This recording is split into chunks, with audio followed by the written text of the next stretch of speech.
In this video, we're going to create our get response autoresponder to our platform, to the HBA funnel builder. If you're new to the series, to my channel, I'm doing quick, short playlists or tutorials for this actual funnel builder, the HBA funnel builder. If you want the link to any of these products, primarily the HBA funnel builder or even the get response, you'll definitely be able to find it in the description below. I'm going to get right into it so I can make these videos as short as possible, consumable. So here we are at the main part of my get response. What I want to do first is go inside and create my list. So whatever autoresponder you're using, you want to create your list first. So I'll go to contacts, I'll come to my list I guess, and I'll create a list, and I'll just call it, I don't know how I'm gonna do it, NHQ, maybe like that. Haven't decided how I'm gonna write this out yet. And if you have an existing list that you want to copy the description of the list and things like that, you can go ahead and pull that, but I don't have a list that I want to copy from, so I'm just going to hit create list. All right, and now my list is created. You can even go and create an autoresponder message, but this video, for the purpose of keeping it short, I'm not going to do that, but I need at least to create a list. The next thing I need to do is create an API key for my get response. So the way this works, you would go into, let me close some of these out, you would go into your builder and you would connect it via an API key. So I need to create an API key here. At the time of this video, you would just click on tools, and if I remember, integrations and API. Then once you get here, you would look for API, and then you will create the API key. So a little side note for you as well, regardless of what platform you're using, get response usually have your API key expire every 90 days if you do not get a lead submission from your pages on over to your get response list. So please keep that in mind. If you're just starting and you don't know how to get traffic, you don't know how to get leads yet, and maybe you start generating leads in 120 days from now, basically keep this in mind that you're going to have to come and redo this process. Another alternative is to make sure you punch your own name and email into your autoresponder every month or so that you can keep the API active. So I'm going to generate a new one, and I want to name it something similar to whatever I'm going to use it for. That way I know what it's for. So each of these here, I know exactly which websites they're for, and I want to do the same for this one. So I'm going to name it that. I think I like that better. That looks dope. All right, so create. So that's just the name of it. I'm going to copy this key, and I'm going to come over to my website here, and I'm going to go into my funnel settings. And as you can see, I already created a domain here, so I'm in the right domain. You want to make sure you're in the right funnel area because you can have multiple funnels in the system. And then I want to click on the settings, and I want to go click on applications, and you can add an application here. I want to add get response. You see some of the leading autoresponders that we have here. And also, if you know of a way, I'm not familiar, I'm not going to hold you, I'm not going to sugarcoat it, or I'm not going to act like I know everything, but there are ways to connect some other builders outside of what you see via the webhook. So if you can connect it through the webhook, you can also use that autoresponder if you do not see that here. But ultimately, I'm going to just click connect. I'm going to paste my web key here, and I'm going to save and verify, and then that's done. It's connected. So now when I go back to this page, I want to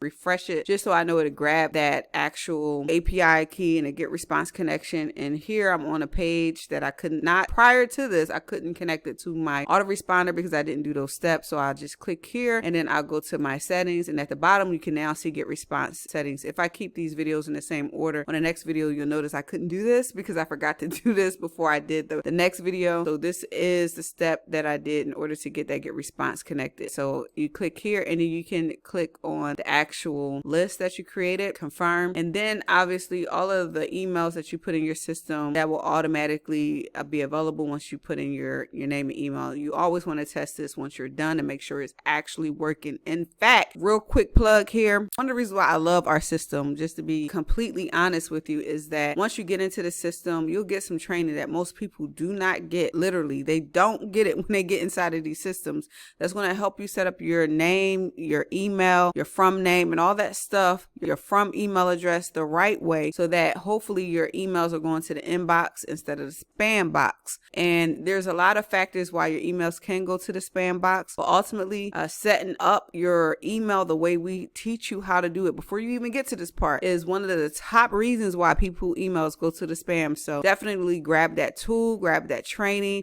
Literally, if you grab the tool, you're going to grab the training. All the training comes with it, and I'll see you in the next video.